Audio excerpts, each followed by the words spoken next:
Les conversations du week-end.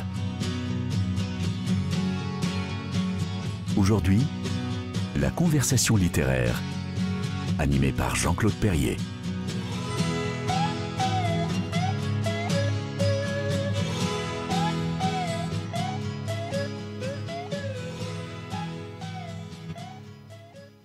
Bonjour à tous les auditeurs de KTO Radio et bienvenue dans ce nouveau numéro des conversations littéraires du week-end.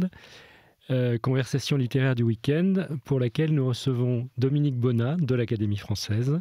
Bonjour. Bonjour cher Dominique, merci d'être revenu à KTO car nos auditeurs s'en souviennent. Vous étiez venu il y a quelques mois nous présenter un recueil de vos récits biographies de femmes chez Bouquin Lafon, si mes souvenirs sont bons.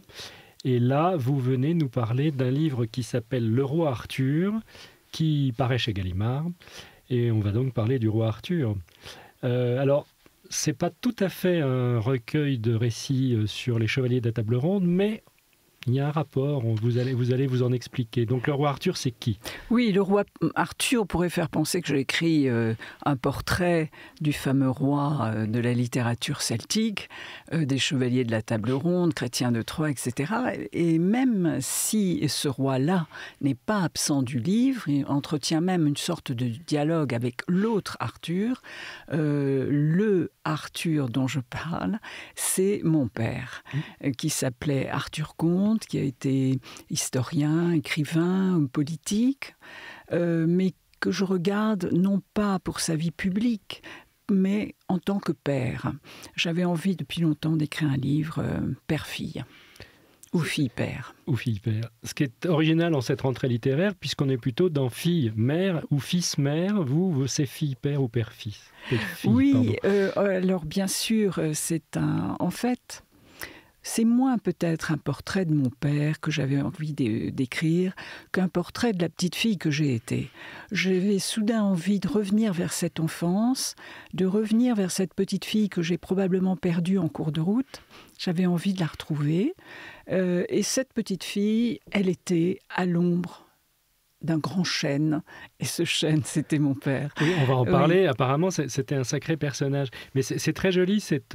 Moi, je l'aime bien, cette petite fille, parce que on ne vous imagine pas petite fille comme ça, parce que Dominique Bonnat, académicienne française, journaliste, membre de jury prestigieux, etc., carrière impeccable, prof de lettres, tout ça. Quand vous êtes entré à l'académie, on en parlera, on vous a tiré le mot urbanité, un mot qui vous va bien, etc. Et on imagine mal la petite fille née à Perpignan dans les années 50, on ne dira pas la date. Vous le dites dans le livre. On peut dire la date. Allez, on dit la date. Oui, allez. En 29 juillet 1953. Voilà, donc à Perpignan et dans une famille extrêmement enracinée, catalane, etc., etc. Donc on voit une petite fille courant la campagne, pieds nus, ou quand même pas en sabots, on n'est pas chez Hector Malot, mais c'est assez étonnant. Oui, pieds nus, parce que là-bas, il y a beaucoup de soleil, la mer Méditerranée est très présente, la terre est sèche, il y a des vignes et des oliviers partout. C'est même pas Perpignan, c'est un petit village. Alors, mon père est né dans un village au nord du département des Pyrénées-Orientales, qui s'appelle Sals, qui a été rebaptisé Sals-le-Château, parce qu'il y a une magnifique forteresse, le village est en quelque sorte lové contre la forteresse. Mon père est né là en 1920 et moi j'ai été élevée plutôt sur la route de l'Espagne, sur la route des plages, dans un mas. Mon autre grand-père maternel était viticulteur, donc il y avait une sorte de dialogue entre l'atmosphère de vacances, de joyeuse famille qui était le mas Ballande, c'est comme ça qu'il s'appelait, et puis ce village plus austère, au pied des Corbières, austère et rouge en même temps, parce que la terre est rouge. Vraiment, j'ai eu envie de raconter tout ça, raconter le paysage, raconter les gens, raconter un peu ma famille, mais sans entrer dans le narcissisme absolu du tout. C'est juste comme un miroir promené comme ça sur un passé qui en fait est pour moi toujours extraordinairement vivant.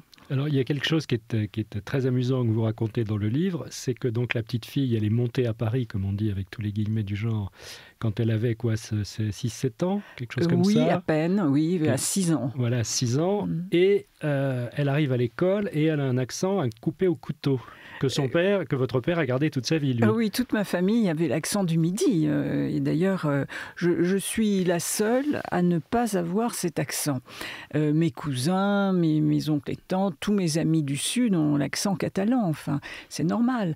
Un accent ensoleillé. Et donc, mon père avait installé sa famille à Paris parce que, à l'abri, en quelque sorte, des campagnes électorales, c'est dur d'être député dans une région, vous n'avez plus aucune intimité. Dès que vous sortez dans la rue, vous serrez des mains, vous êtes un homme public. Donc, à Paris, l'anonymat de la grande ville lui allait bien. Il se sentait plus libre, je pense. Et donc, à l'école, la première fois que je suis arrivée, donc dans une toute petite classe, celle où on sait déjà lire, mais à peine, la maîtresse m'a demandé de lire dans le livre de lecture un extrait. Elle passait en revue tout ça, toutes les petites filles. Et donc, j'aimais déjà lire à haute voix. Donc, je me suis lancée en y mettant vraiment l'intonation. La conviction. Et alors, je m'attendais à des compliments et en fait, il y avait un éclat de rire général. Et ce sentiment d'humiliation que j'ai compris à la seconde même a fait que j'ai ravalé mon accent. Et il n'est plus jamais revenu. Ça me scotche complètement. Oui. Comment peut-on ravaler son accent ? Perdre. J'en suis la preuve vivante. On peut perdre son accent. Mais comme ça, clac. Je ne sais pas. Peut-être m'a-t-il fallu plusieurs jours. Je ne m'en souviens pas. Mais non, sincèrement, cet accent tout à fait naturel, l'accent maternel, paternel, disparu. Et pouf. Je le regrette. Mon père avait une formule là-dessus. Il disait toujours l'accent, c'est la fidélité. C'est joli. Alors moi, je préfère dire que j'ai l'accent toujours, mais dans mon cœur. C'est pas mal non plus. Et alors votre frère, lui, parce que vous avez un frère Pierre qui lui est né en 1960, si je ne me trompe pas, lui, il n'a pas eu ce choix ni ce problème parce qu'il est né à Paris. Alors lui est né à Paris. Donc lui, il parle pointu. Pas vraiment, parce que je ne sais pas comment il a fait. Il n'a pas cet accent pointu parisien que moi j'ai attrapé, probablement parce que c'est un accent corrigé.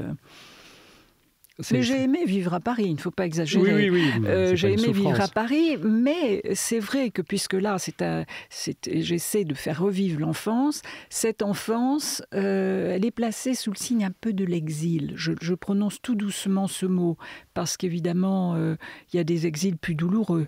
Mais le mien était, cet enfant-là, elle était dans la nostalgie du pays d'origine, de la terre d'origine, de cette chaleur des gens à laquelle j'ai été nourrie. Voilà, ça me manquait. À Paris, c'est froid, on est anonyme, on doit faire ses preuves à l'école. Enfin, c'était plus difficile pour moi.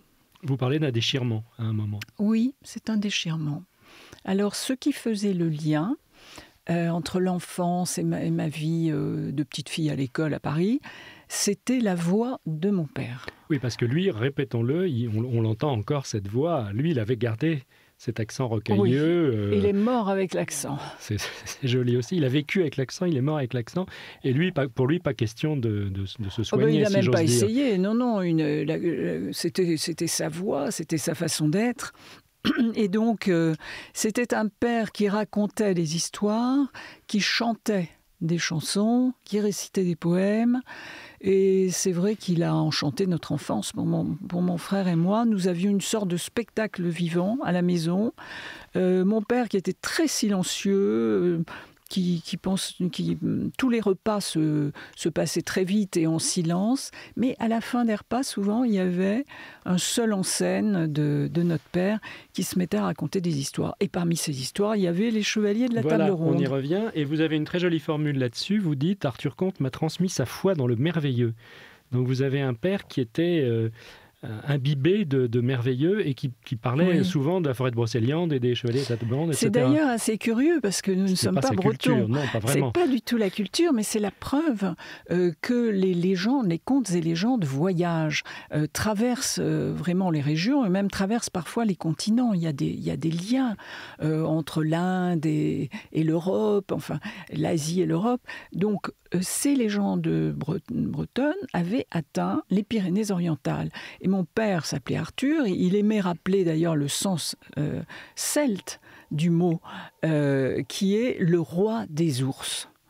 Et il était très roi des ours. D'abord, ours parce que souvent grognon, enfermé, peu communicant. Et puis roi parce qu'il avait vraiment une façon d'être royale. C'était comme ça. Il était né de cette façon-là. Et je crois que très tôt dans sa famille, dans le village natal, on l'avait considéré comme l'enfant roi. Donc il a gardé toute sa vie cette attitude. Bien sûr, le roi Arthur, c'était affectueux, mais parfois c'était ironique parce que ça soulignait cette espèce d'autorité avec laquelle il considérait le monde. Oui, ça ne devait pas toujours être facile de vivre, j'allais dire, à côté d'un père pareil. Je ne me suis jamais posé la question, en fait. Et dans ce livre, il n'y a pas de reproche, il n'y a pas de rancune, il n'y a rien de négatif, parce que je considère que mon père m'a beaucoup donné. Et il m'a donné ce goût du merveilleux, en effet, ce goût de la littérature aussi, ce goût d'écrire que j'ai, ou de lire, me vient de là, de cette voix grave, chaude, qui racontait. Et pour la petite fille qui avait 3 ans, 4 ans et plus, c'était extraordinaire. Oui, on veut bien le croire. On va parler évidemment longuement de ce père. Je voulais qu'on parle un petit peu de cette, j'allais dire tentation autobiographique qui arrive chez vous maintenant. C'est votre deuxième livre personnel. Il y en a eu un peu il y a quelques années où vous racontiez un peu votre pratique de la littérature, votre écriture, votre formation intellectuelle. Là, on est presque dans l'autofiction. Nos auditeurs entendent les guillemets. Une espèce de récit familial, appelons ça comme on veut. Oui, c'est un récit familial, c'est vrai. C'est un récit d'enfance. C'est aussi un livre sur la transmission, sur la filiation. Qu'est-ce qu'on retire de son enfance? Alors, je sais bien que la plupart des évocations de l'enfance reviennent sur la part de malheur, sur les drames qui ont marqué l'enfance. Et chacun a son lot, de toute façon, du point de vue du malheur et des drames. Personne n'est épargné. Oui, c'est jamais mais le paradis. Il y a aussi une part de bonheur dans l'enfance. Pour moi, en tout cas, il y a eu des êtres aimants. Des gens qui avaient beaucoup de tendresse, d'affection, qui cherchaient à me protéger, à me guider. La difficulté a été plutôt de ne pas étouffer dans ce cocon qui, au fond, me retenait un petit peu prisonnière. J'étais une enfant du genre petite fille modèle, façon comtesse de Ségur, mais j'avais un rêve secret, c'est de m'évader de cet univers, d'essayer d'être autre chose, de grandir. Je ne savais pas très bien ce que je voulais, mais je voulais aussi autre chose. Alors, il y a un personnage qui est très important évidemment dans cette histoire, mais qui est extrêmement discret dans votre livre, c'est votre mère. Cette Colette Lacassagne, on ne peut pas faire un plus joli nom du Midi, elle aussi, donc fille de viticulteur, mais qui avait réussi, chef d'entreprise, etc. Elle est discrète, mais quel rôle elle jouait dans tout ça? C'est le contrepoids. Elle joue un rôle essentiel, évidemment, ma mère, auprès de ce roi Arthur. Elle a été son épouse pendant tellement d'années. Ils s'étaient mariés en 1951 et ma mère est morte donc en 2001. Donc toute sa vie a été consacrée à son mari. C'est une histoire d'amour entre eux, vraiment. J'ai vu des parents amoureux qui sont restés aimants jusqu'au dernier instant. Mais elle était, selon le modèle, j'allais dire, quasi médiéval, de la femme à la maison. Donc, bien sûr, elle ne travaillait pas. D'ailleurs, mon père n'aurait pas supporté qu'elle travaille. Elle se consacrait, je ne trouve pas d'autre mot pour ça, elle se consacrait vraiment au foyer, c'est-à-dire à son mari, à ses enfants. J'ai eu sous les yeux, enfant, ce modèle-là. Donc, il fallait aussi s'en échapper de ce modèle-là, tout en le respectant et en admirant la force, en même temps, de sacrifice et de dévouement que ça comportait. Est-ce qu'elle avait des contrepoids, des passions, des choses... C'était l'admiration qu'elle voit à mon père. Ça a été la grande nourriture de sa vie. Et sinon, elle avait jeune fille, rêvé d'être relieur, de relier des livres. Elle savait relier des livres, mais évidemment... pour mon père, il n'était pas question qu'une femme ait un métier. C'était hors de question. Elle n'a au pas Moyen-Âge, pu développer. Oui. Alors, on n'est peut-être pas tout à fait au Moyen-Âge, mais tout de même dans une société ancestrale, oui, et patriarcale, qui comme on dit beaucoup renvoie tout de aujourd'hui. même, oui, qu'il y avait vraiment dans mon enfance et longtemps après, le monde était scindé vraiment en deux. Il y avait ce monde masculin où toute la liberté circulait, où les hommes travaillaient, écrivaient. C'était tous des écrivains, tout était au masculin. Et puis, ce monde des femmes autour de la maison, autour de l'église aussi, parce que là aussi, il y avait une frontière à la maison, c'est-à-dire les hommes totalement laïques, voire anticléricaux, et les femmes très chrétiennes, et allant à l'église, nous faisons réciter les prières, etc. Donc vraiment une frontière incroyable. Et cette frontière, on l'a retrouvée même dans les lectures enfantines, vous savez, parce que cette bibliothèque rose, c'est quand même beaucoup des titres pour les petites filles. Les garçons, très vite, avaient leurs livres à eux, Prince Eric, Bob Moran, etc. Et la bibliothèque verte. Nous avions la bibliothèque verte. Oui, quand même. Et nous, on avait Alice Détective. Bon. Donc, cette scission, elle était incroyable. Et ça marque évidemment un cerveau, un cœur. Et jamais l'expression d'un regret chez votre mère de ce qu'elle aurait pu faire? Non. Alors, une fois que les enfants ont grandi, elle s'est mise à jouer aux cartes avec passion. Elle a opté pour le bridge. Et là, on a vu une mère un peu différente qui a exprimé ce qu'il y avait en elle de volonté, de gagner, voilà. On n'avait pas soupçonné cet aspect-là de la mère. Et personnellement, ça m'a ravie qu'elle ait une passion, même sur le tard. C'est bien.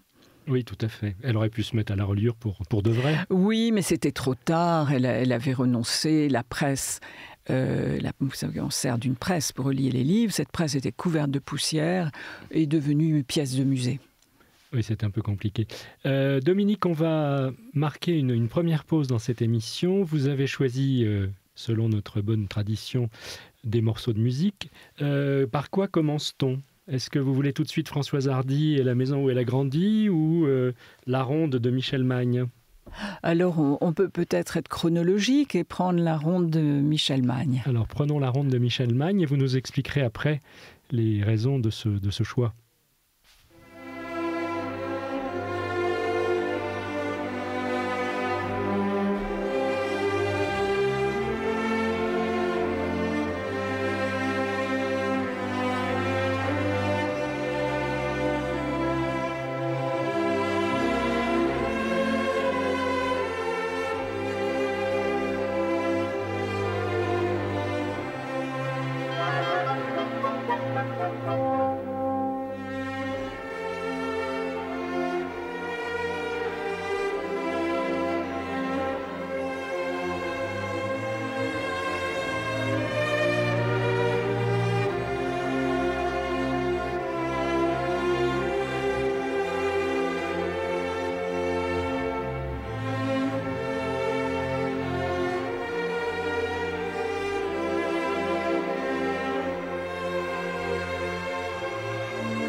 retour avec Dominique Bonnat de l'Académie française qui vient nous présenter Le Roi Arthur, paru chez Gallimard. Donc un récit très très personnel sur sa famille centrée autour de son père, Arthur Comte. On parlait tout à l'heure de merveilleux, de légendes, de princes et de princesses et tout et tout. La musique que vous nous avez fait écouter pourrait être dans un Walt Disney ? Alors, en fait, cette musique est une musique de film, du film de Max Ophuls, La Ronde. Et je n'ai jamais vu, je le confesse, le film de Max Ophuls. En revanche, c'est la première musique qui a atteint mes oreilles. Mon père la sifflotait ou la chantonnait, selon les moments, selon son humeur. Et dès que je ferme les yeux et que je vois le roi Arthur et que j'essaie de faire remonter les souvenirs d'enfance, j'entends La Ronde. En plus, c'est une musique très douce. C'est très douce, voluptueuse, apaisante. On est bien dans La Ronde. On est bien, on a passé un joli moment, merci. Merci Dominique. Alors, ce père, venons à lui. Vous dites donc qu'il est né en 1920 dans le sud, là-bas, dans les Pyrénées. Qu'est-ce qui le passionne tout de suite ? Quel est son premier métier ? Arthur Comte, il faut bien l'appeler par son nom, j'ai toujours un peu de mal. Comte, oui. Arthur Comte avait deux métiers, deux vocations, deux passions. D'un côté, la littérature. Oui. Il a écrit plus de 80 livres, principalement d'histoire, mais aussi des romans. Ce qu'on a un peu oublié, je dois dire. Oui, on ne se souvient plus de ces ouvrages. Parce que ça a occupé quand même une très grande partie. Qui pourtant ont connu un certain succès en leur temps. Il avait ses lecteurs fidèles, des lecteurs fidèles notamment de la série des 1er janvier ou de ses livres d'histoire importants comme Yalta ou Le partage du monde. Enfin, voilà. Donc d'un côté, la littérature, vraiment, il écrit depuis son plus jeune âge, et il a publié son premier livre où il devait avoir 25 ans. Il a écrit jusqu'à l'âge de 80 ans. Et de l'autre côté, la politique, parce qu'il a été maire de son village dès 47, donc à 27 ans. Le livre, c'est 1948, Pablo Casals. Oui, voilà. J'ai retrouvé mes notes. Cher Jean-Claude Perrier, bravo. J'ai retrouvé mes notes. Oui, c'est un livre sur la musique, d'ailleurs. Déjà, oui, bien plus sûr. Exactement, non, pas sur la musique, sur un musicien génial. Oui. Et un latin. Et oui, bien sûr. Mais donc la politique l'a absolument dévoré. Il a été maire de son village, mais il était surtout député des Pyrénées-Orientales très longtemps, pendant 3 mandats successifs. Et puis, alors il était SFIO. Alors oui, il est SFIO, mon père... On le voit bien radical comme à cette époque-là. Non, il n'était pas radical, il était SFIO. Vraiment. Pour les plus jeunes de nos auditeurs, on rappelle que la SFIO, c'est un peu l'ancêtre du Parti socialiste. Oui, le Parti socialiste. Mon père a connu Léon Blum. Léon Blum lui a donné ses premiers conseils en politique. Il avait une grande admiration pour Léon Blum. Il admirait aussi Jean Jaurès. Voilà, c'est cette école de pensée, mon père. Et puis progressivement, il a changé parce qu'il avait en politique une conviction inébranlable. Il était anti-communiste. Primaire, comme on a dit à une époque où c'était assez mal vu d'être anticommuniste, il faut bien reconnaître. Et lorsque le Parti socialiste a évolué vers le programme commun, mon père a quitté le Parti socialiste. Et il a campé longtemps dans, au fond, le parti qui lui convient le mieux, qui est celui des indépendants. Oui, ça va bien. Oui. C'est un père assez droit dans ses bottes, qui a des convictions et qui n'entend pas renoncer à des convictions qui sont les siennes. Voilà. Oui, il ne devait pas être commode tous les jours avec ses petits camarades et ses adversaires. Probablement pas. Oui, lorsqu'il avait une idée, il y tenait, il en faisait au fond, une question de fidélité, là aussi. Il y a des choses sur lesquelles il ne transigeait pas. Je ne voudrais pas donner l'impression que j'ai écrit un livre à la gloire de mon père. C'est déjà pris. C'est déjà pris. C'est fait d'une façon merveilleuse par Marcel Pagnol. C'est pas à la gloire de mon père. mais c'est quand même un livre de reconnaissance parce que justement, il a su donner à ses enfants, pour mon frère c'est la même chose, il a su donner à ses enfants quelques idées clés pour la vie. Ces idées de fidélité, c'était important chez lui, l'amour des siens, l'ouverture au monde aussi. C'est un homme qui, même s'il était profondément enraciné, comme on ne dit plus, il l'était, il aimait la planète, il a beaucoup voyagé, il adorait l'Afrique. Oui, et il était journaliste pour le journal indépendant de Perpignan, et puis plus tard pour Paris Match, pour beaucoup d'autres titres. Et donc cette ouverture au monde, et je crois que, et même pour moi, vous voyez, au fond, je suis devenu écrivain dans sa lignée, dans ses pas.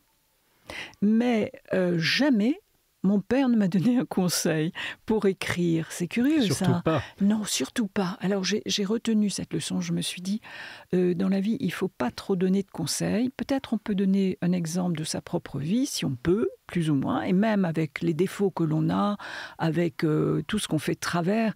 Tout ça, ça sert aux enfants à... peut-être à y voir un peu clair pour eux-mêmes, pour leur avenir, je ne sais pas. En tout cas, oui, c'est un père qui était royal, oui, certes, qui aurait pu m'écraser complètement, et pas du tout. Il a ménagé, comment dire ça, une liberté pour ses deux enfants. C'est très amusant aussi, ces scènes que vous écrivez dans votre livre, quand votre père écrit dans son bureau à Paris. La maison se fige, le silence se fait, il ne faut pas bouger, il ne faut pas faire de bruit, il ne faut surtout pas le déranger. Oui. Et on sent qu'il est là et on sent qu'il est concentré. Ça, vous le rendez très très bien. Et il y avait deux moments qui éloignaient notre père de nous. D'abord la politique, parce qu'à ce moment-là, il était en dehors de la maison, on ne le voyait pas. Et la politique ne revenait jamais à la maison. Jamais il n'y avait de conversation politique. La politique n'entrait pas. C'est comme si c'était un danger qu'on gardait à la porte. Et écrire, bien sûr, écrire est une activité qui se déroulait en principe sous nos yeux, mais dans ces cas-là, il fermait en effet la porte de son bureau, il aimait la solitude, il recherchait une solitude, et puis aussi le silence qui accompagne en principe la solitude. Donc nous avions appris à respecter cette zone-là, c'était une zone réservée, et effectivement, ça me fascinait enfant. Je me disais quelle chance il a, finalement, de fermer la porte, de s'isoler, d'être ainsi respecté par toute la famille. La paix. Je tiens à dire que ce n'est pas du tout mon cas à la maison. La porte reste la plupart du temps ouverte, mais j'envie cette retraite. Je pense qu'une retraite est nécessaire pour écrire. Il faut un peu s'enfermer, en tout cas mentalement, c'est vrai. Pour être dans son monde. Oui, il était dans son monde. Il était dans son monde. Alors, cette politique, il y a quelques épisodes assez savoureux, notamment... Alors, c'est marrant parce que moi, quand on m'a remis en mémoire le nom d'Arthur Comte, j'ai dit « Ah oui, il a été ministre ». Et je ne sais pas pourquoi, je le voyais ministre de Pompidou, ministre de Giscard, etc. Et pas du tout. On continuait de l'appeler Monsieur le ministre, mais en fait, ça a été un très, très éphémère ministre, si j'ai bien... Oui, et même un secrétaire d'État. Secrétaire d'État en 1957, dans un gouvernement qu'on a complètement oublié. C'est quoi? C'est Bourgès-Monory. Bourgès-Monory. Oui. Alors là, franchement, les plus jeunes... Non, il est resté très peu de temps ministre. Enfin, il n'était même pas ministre. Secrétaire d'État à l'industrie et au commerce, qui n'étaient pas du tout des spécialités paternelles, l'industrie et le commerce. Il aurait été beaucoup mieux au sport ou à la culture, ou à la culture, c'est sûr. Mais vous savez, quand vous êtes secrétaire d'État ou ministre, vous gardez le titre toute votre vie. Mais oui. Donc les gens l'appelaient Monsieur le ministre, malgré tout. C'est pour ça. Moi, j'étais persuadé qu'il avait été ministre de la culture ou de l'audiovisuel. Non, en revanche, il a eu une activité politique intense qui a continué au-delà de ses mandats de député. Il avait des responsabilités sur le plan national qu'il a exercé jusqu'à l'ORTF, puisqu'il a été président de l'ORTF. Alors ça, c'est un épisode dont on avait gardé le souvenir, en effet, mais ça a été un épisode compliqué, ça. Ça a été à la fois effervescent, magnifique de son point de vue parce qu'il baignait dans un univers qui lui convenait, où il y avait à la fois des créateurs, des producteurs d'émissions, des techniciens de l'image et du son, de grands sportifs, des journalistes sportifs, de la chanson. Enfin, ça lui convenait totalement. Mais ça a été très difficile sur le plan politique. Il était nommé par Pompidou, qu'il avait choisi. Mais très vite, il a eu des soucis, dirons-nous, avec le gouvernement en place, avec le ministre de l'Information de l'époque et avec le président lui-même, qui arrivait au moment de sa maladie. C'est la fin de Pompidou. Alors, en même temps. On a des dates précises. Donc, il a été nommé le 12 juillet 1972 et il a démissionné le 12 octobre 1973. Oui, donc, il est resté 16 mois. démissionné à grand fracas. Voilà, oui, ça on s'en souvient encore. Alors là aussi, les journalistes en sont donnés à cœur joie pour le caricaturer, évidemment, en roi, ou alors en romain avec une toge. Et on a parlé de son règne, un règne éphémère, puisque ça a duré très très peu. Pour moi, ce règne est surtout marqué parce que c'est à ce moment-là que les rois maudits de Maurice Truon passent sur les ondes. Ça, c'est sous son magistère. Oui, voilà. Et curieusement, ces deux hommes qui, au fond, je ne crois pas qu'ils s'aimaient tellement. Voilà, ils étaient un peu étrangers l'un à l'autre.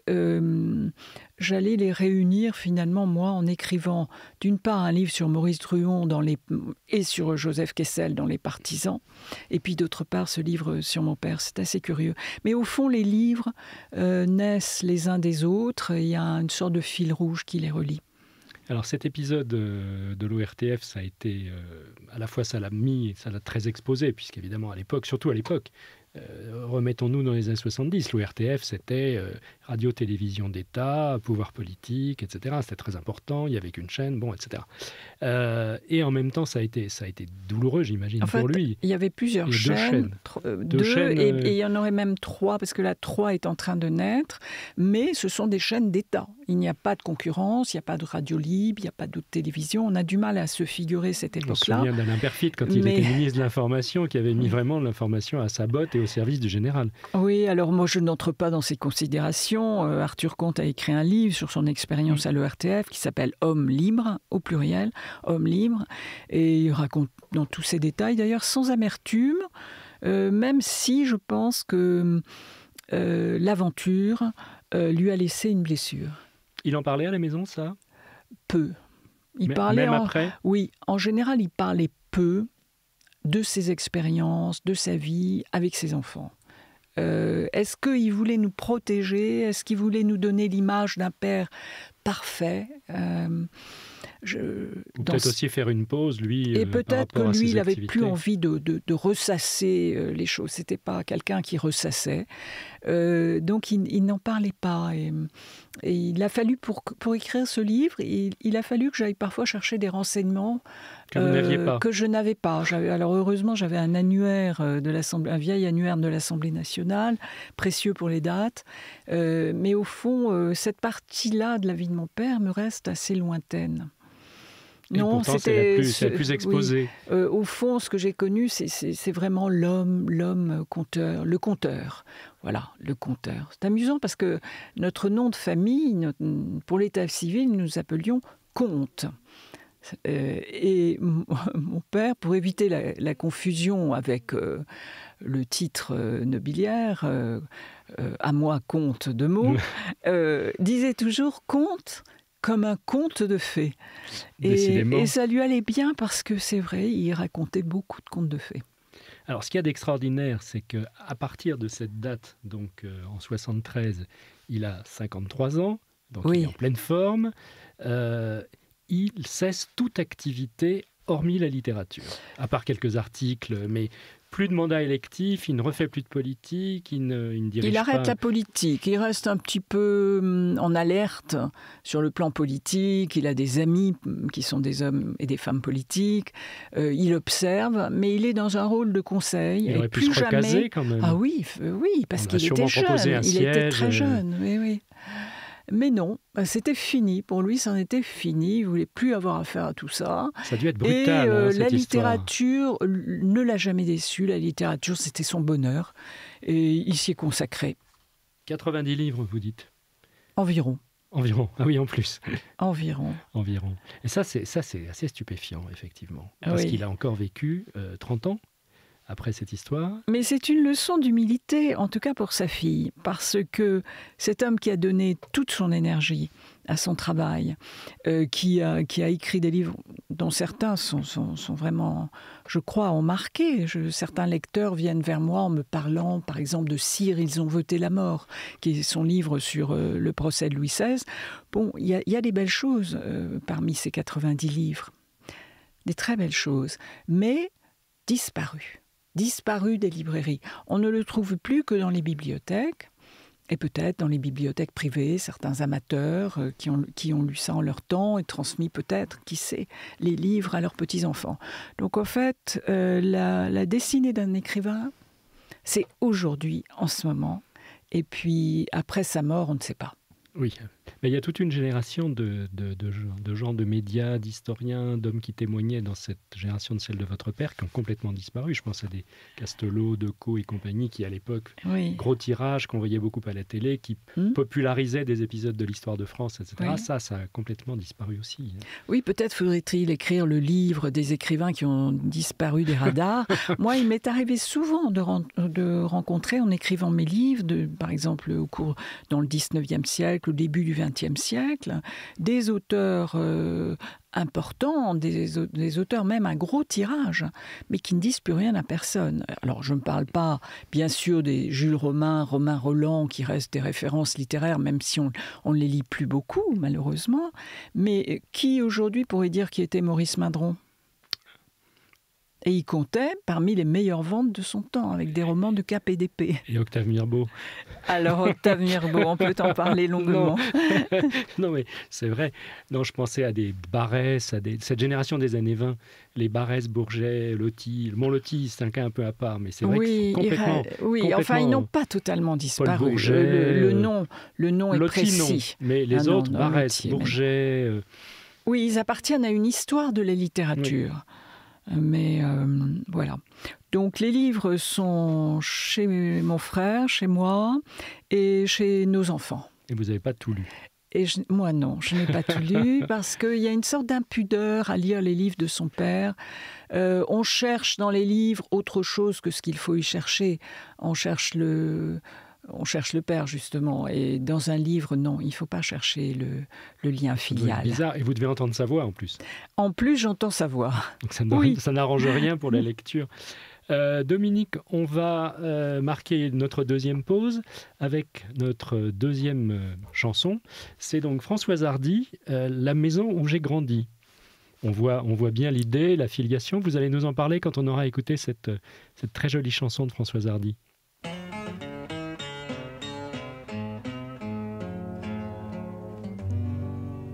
Quand je me tourne vers mes souvenirs, je revois la maison où j'ai grandi.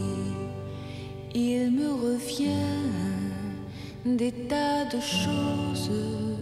Je vois des roses dans un jardin, là où vivaient des arbres maintenant. La ville est là, et la maison, les fleurs que j'aimais tant n'existent plus. Ils savaient rire, tous mes amis, ils savaient si bien partager mes jeux, mais tout doit finir pourtant dans la vie. Et j'ai dû partir, les larmes aux yeux. Mes amis me demandaient pourquoi pleurer. Découvrir le monde vaut mieux que rester. Tu trouveras toutes les choses qu'ici on ne voit pas. Toute une ville qui s'endort la nuit dans la lumière.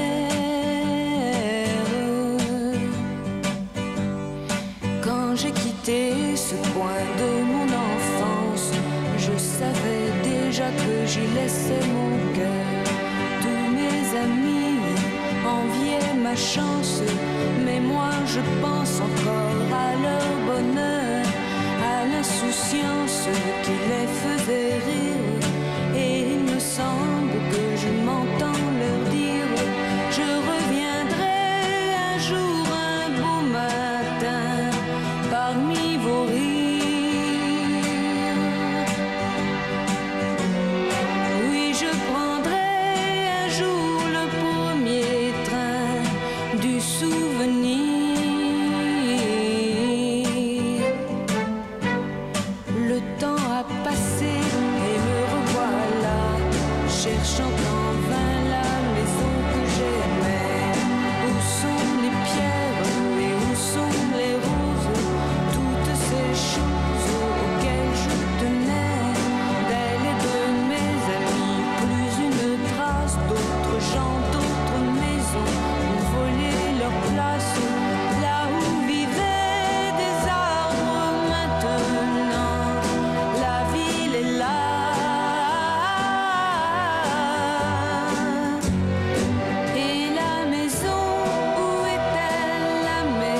retour avec Dominique Bonnat de l'Académie française pour le Roi Arthur chez Gallimard. Merci Dominique, grâce à vous, on était dans le train du souvenir avec Françoise Hardy. Oui, c'est surtout une grande bouffée d'adolescence. Oui, j'imagine. Oui, j'aime beaucoup Françoise Hardy. Je trouve qu'elle a écrit de très jolies chansons. C'est toujours très simple avec cette voix de cristal. Mais je l'aime aussi parce qu'elle a un lien avec les mondes magiques, Françoise Hardy. Elle croit aux astres. Elle était très fan d'astrologie. Très fan d'astrologie. L'astrologie m'intéresse. Là, c'était sérieux, c'était presque professionnel. Hein. Il ne s'agissait pas de plaisanter. Oui, elle était très forte, oui. Et donc j'aime bien cette personnalité de Françoise Hardy, un peu secrète. Et elle a écrit des mémoires qui sont formidables. Oui, qui avaient un énorme succès libraire. Énorme succès, à juste titre, vraiment un succès mérité. Donc vous l'avez rencontré ? Jamais. Jamais, raté. Mais en général, je ne suis pas du genre à aller voir les gens que j'admire, ni les écrivains, ni les chanteurs. J'ai été trop timide dans ma vie. Voilà, et je regrette d'ailleurs parce que, par exemple, j'ai écrit un livre sur Romain Gary, mais je n'ai jamais rencontré Romain Gary. C'est ballot. Oui, il m'aurait tétanisé aussi, mais j'allais dire, heureusement que nous, on franchit le pas et qu'on va vers vous, les écrivains. Parce que non, c'est formidable de rencontrer les gens, de nouer des liens. Mais quand c'est cette démarche-là, il me semble qu'il y a un fossé qui est difficile à combler. Oui, c'est compliqué. Alors justement, parlons littérature et parlons de vous et de la littérature, puisque vous aviez ce père enfermé dans son bureau qui écrivait, etc., qui a écrit 90 livres, on l'a dit, et il s'est présenté 2 fois à l'Académie française. Et ça, c'est assez rigolo aussi. Il a été retoqué 2 fois. C'est rigolo ou alors lui, un peu triste. Mais non, ça n'a pas particulièrement affecté. Il était un peu vexé, je crois. Mais à la 2e fois, que je ne sais plus si c'est Alain Perfit ou Maurice Schumann, qu'il connaissait très bien, qui lui ont annoncé le résultat et le fait qu'il n'était pas accepté, il m'a dit « Oh, voilà, maintenant c'est clair, ils ne veulent pas de moi. Voilà. » On n'en avait plus jamais reparlé. Et il ne s'est jamais représenté. Il s'est présenté déjà 2 fois, oui. C'est pas mal. Donc, il y en a non, d'autres. Il ne s'est pas représenté. Oui, Victor Hugo s'est présenté 5 fois. Zola, qui a un record, je crois que c'est 23 ou 24. Sans avoir été élu. Bien sûr, sans avoir été élu, alors que Hugo a quand même été élu à la 5e fois. Donc, il y a vraiment des exemples illustres qui permettent de ne pas se sentir humilié quand on n'est pas élu à l'Académie française. C'est pas grave, finalement. Parce qu'on rejoint le clan des très grands écrivains qui n'y sont pas entrés. En revanche, quand moi, je me suis présentée... J'allais dire, vous dites ça aisément, parce que vous avez été élu. J'ai été élu, mais je me suis présentée plusieurs fois. Absolument. Également. Oui, je n'ai pas été élu avec un tapis rouge. Il a fallu aller à la conquête. 3 fois. J'ai été élu la 3e fois. Je suis assez fière de ce combat, une sorte de petit combat que j'ai mené pour être élu. J'en avais très envie. Je voulais rejoindre cette espèce de grande famille qui existe depuis Richelieu et qui maintient, en tout cas c'est sa mission, la flamme de la langue française. Ça me plaisait, cette idée. Rejoindre des écrivains, travailler sur les mots, sur le vocabulaire. Oui. Il y a un clin d'œil quand même. Vous n'avez pas voulu du père, vous avez la fille. Peut-être que ça a quand même un petit peu joué, c'est possible. Encore que je n'ai pas procédé à une psychanalyse pour voir clair en moi, mais peut-être que ça a joué en effet. En même temps, quelquefois, c'est comme une culpabilité parce que je me dis, tiens, vraiment, mon père aurait eu sa place dans cette assemblée, ça aurait été très bien. Oui, c'est vrai. Il n'aurait pas déparé. Sa voix sonore aurait retenti dans des discours. Et puis, c'est moi qui ai été élu. Oui. Vous lui dédiez un peu cette élection. Oui. Alors, les hasards de la vie ont fait qu'il vous a vu élu à l'Académie. C'est quand même joli. Oui, j'ai été élu à l'Académie en avril 2013. Et il est mort au mois de décembre. Mais il a partagé vraiment la joie. Et il a participé vraiment à l'événement comme ça. Oui, il était heureux. Il ne vous a pas vu sous la coupole, mais il vous a vu élu académicienne. C'est quand même une belle histoire. Oui. Il avait même rédigé sur un petit papier, ce sont les derniers jours de sa vie, alors il avait écrit sur un papier le nom des personnes que je devais inviter parce qu'il avait peur que j'en oublie. Et il disait toujours, surtout n'oublie personne, n'oublie personne. Et sur cette liste, il y avait ses parents, ses grands-parents, le maire de Sals dans l'entre-deux-guerres, qui a été son père sur le plan, je dirais, intellectuel et politique en particulier. Enfin, des personnes disparues depuis longtemps. Parce qu'au fond, il a fait une sorte de confusion entre mon élection à l'Académie et celle qu'il aurait pu avoir. Et donc, c'est sa propre vie qu'il me racontait sur cette feuille rédigée d'une écriture tremblée que j'avais pliée en 4 et mis dans ma poche pour qu'elle soit là le jour de ma réception à l'Académie, un an après. Belle histoire. Donc, il était en quelque sorte là avec vous. Oui. Et ces invités fantômes, encore ce monde merveilleux, ce monde imaginaire où vous avez appris à vivre. Oui, il n'y avait pas de frontière entre les mondes dans mon enfance. Je me demande s'il y en a aujourd'hui encore. C'est-à-dire que les mondes imaginaires et réels fusionnaient. Donc, c'est comme aujourd'hui. Vous savez, on parle beaucoup de la fiction, de la non-fiction, mais où est la frontière ? Elle est de plus en plus où poreuse. Est la frontière ? Elle est de plus en plus poreuse avec l'autofiction. On ne sait plus très bien où on en est d'ailleurs. D'ailleurs, votre livre, vous ne le genrez pas, si j'ose dire. Non. Vous mettez pas c'est plus un récit. C'est sûrement pas un roman, puisque je n'ai absolument rien inventé dans ce livre, et que j'ai essayé au contraire d'être au plus près de la vérité de mon enfance, de ces sensations que j'ai éprouvées, de ces premiers sentiments qui finissent par éclore. Je voulais retrouver vraiment la vérité de cette enfance. Qui j'étais, pourquoi je suis devenue ce que je suis. C'était aussi pour répondre à une question des lecteurs qui la posent sans cesse. Ils me demandent d'une part comment j'écris mes livres. Alors là, c'est très facile avec un stylo bic, etc. Et ensuite, pourquoi ? Pourquoi est-ce que j'ai écrit un livre ? Et alors là, j'ai toujours énormément de mal à répondre. Eh bien, ce livre-là, ce Roi Arthur-là, m'a aidé à répondre à la question. Il y a aussi souvent après, comment faites-vous pour en vivre ?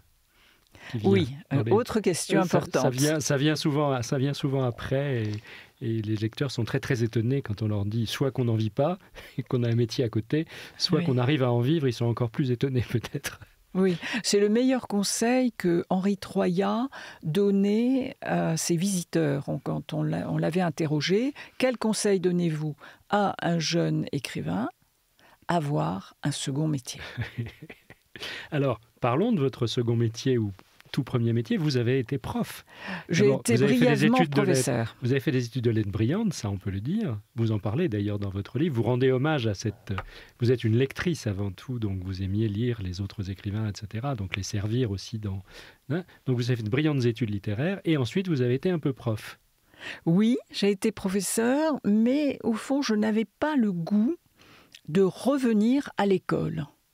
J'avais l'impression, en étant professeur, que mon univers se limitait, une fois pour toutes, à l'école, au lycée, collège. Et je voulais voir le monde. Donc, j'ai un peu changé d'optique, tout en restant peut-être un peu pédagogique, quelquefois, dans mes livres, sans doute. Il y a quand même un côté sérieux, documentation, oui, etc. Oui, j'aime bien. Et puis, non... Je dirais que ce qui me relie le plus aux professeurs, et c'est une dette que j'ai à leur égard, c'est le goût de la clarté. J'aime bien être clair, j'aime pas les complications. Quand une phrase est trop complexe, je la corrige pour la simplifier. À l'oral, c'est plus difficile parce qu'on doit aller vite, mais la clarté, c'est un de mes soucis. Nous, on a le temps. Oui, c'est vrai. Et donc voilà, je me suis orientée vers le journalisme littéraire, parce qu'au fond, je crois que je ne sais pas faire grand-chose d'autre que lire et éventuellement écrire. Le tout est de le faire bien. En tout cas, vos biographies sont toujours extrêmement limpides, structurées. On ne se perd pas dans des montages compliqués, dans des polyphonies, etc. C'est toujours extrêmement transparent et précieux. Quelquefois, il faut se laisser guider par la musique du texte. C'est-à-dire, on a une sorte de musique intérieure, un rythme. Et c'est ce qui compte. Chaque livre a le sien, différent. Alors, quand même, tout ça, le point commun, c'est la transmission. Parce Oui. que enseigner, c'est quand même transmettre, même si aujourd'hui c'est de plus en plus compliqué, c'est quand même transmettre un savoir, des valeurs, des noms d'écrivains, le plaisir du texte, et accessoirement donner envie aux jeunes d'écrire. Oui, Joseph Kessel disait le plus beau mot de la langue française, c'est résister. Mais au fond, on se demande si le plus beau mot de la langue française, et surtout dans le contexte actuel, ce ne serait pas transmettre. C'est beau de transmettre.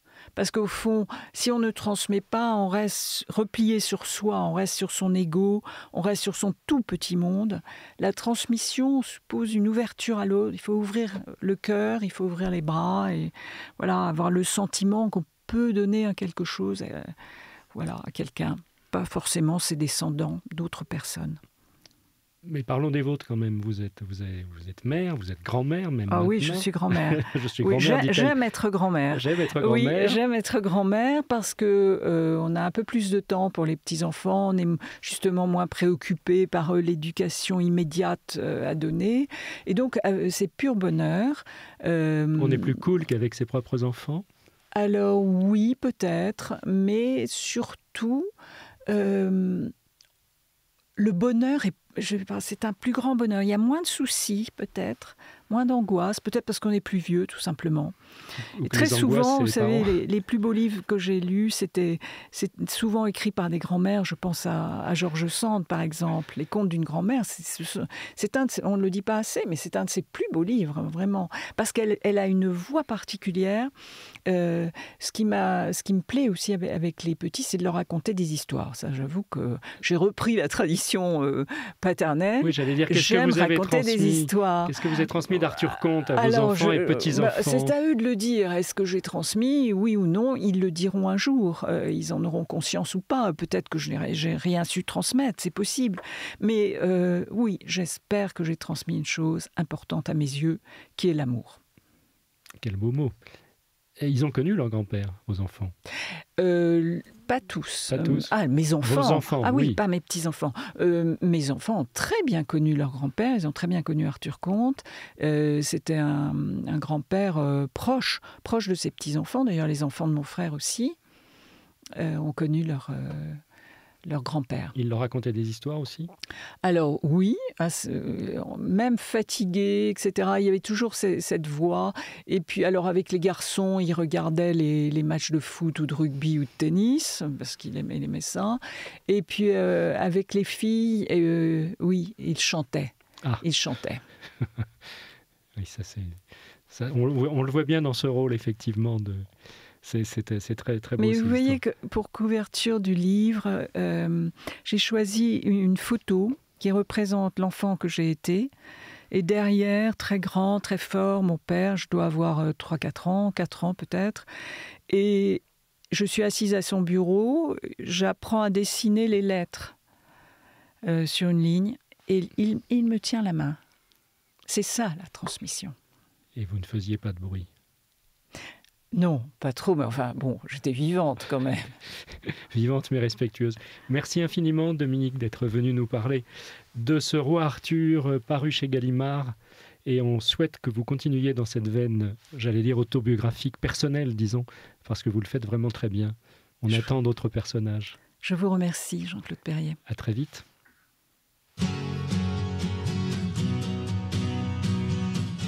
Les conversations du week-end. Aujourd'hui, la conversation littéraire, animée par Jean-Claude Perrier.